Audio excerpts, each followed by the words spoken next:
Tahun kesedihan, saat langit terasa jauh, lalu mendekat.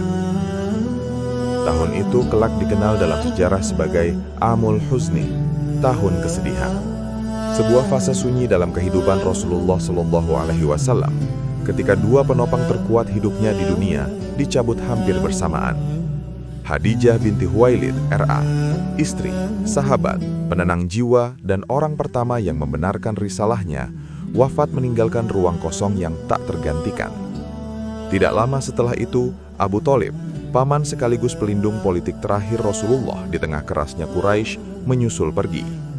Dalam 1 tahun, Rasulullah kehilangan rumah tempat ia mengadu, dan perisai yang selama ini menahan badai kebencian.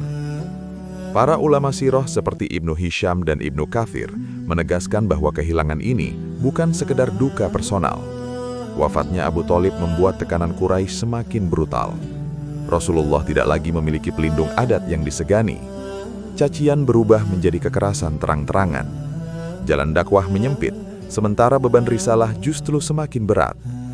Namun di balik semua itu, Allah sedang mempersiapkan sesuatu yang jauh lebih agung daripada sekedar pertolongan dunia. Dalam keadaan terluka lahir dan batin, Rasulullah pergi ke Taif. Harapannya sederhana, ada telinga yang mau mendengar, ada hati yang mau menerima. Namun yang ia dapatkan justru penolakan paling kejam. Anak-anak dan budak dilempari untuk mengusirnya. Darah mengalir di kedua kakinya.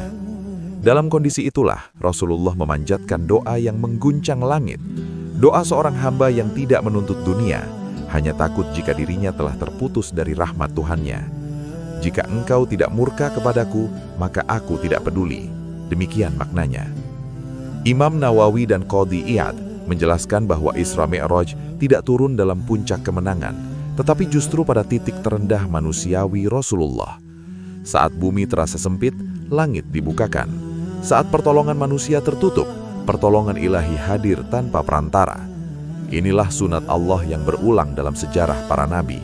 Setelah kesabaran mencapai batasnya, kemuliaan datang dari arah yang tak disangka. Amul Huzni bukan hanya kisah kesedihan, tetapi pelajaran agung tentang urutan ilahi. Bahwa sebelum Allah mengangkat seorang hamba ke langit, ia sering terlebih dahulu mengosongkan hatinya dari sandaran dunia.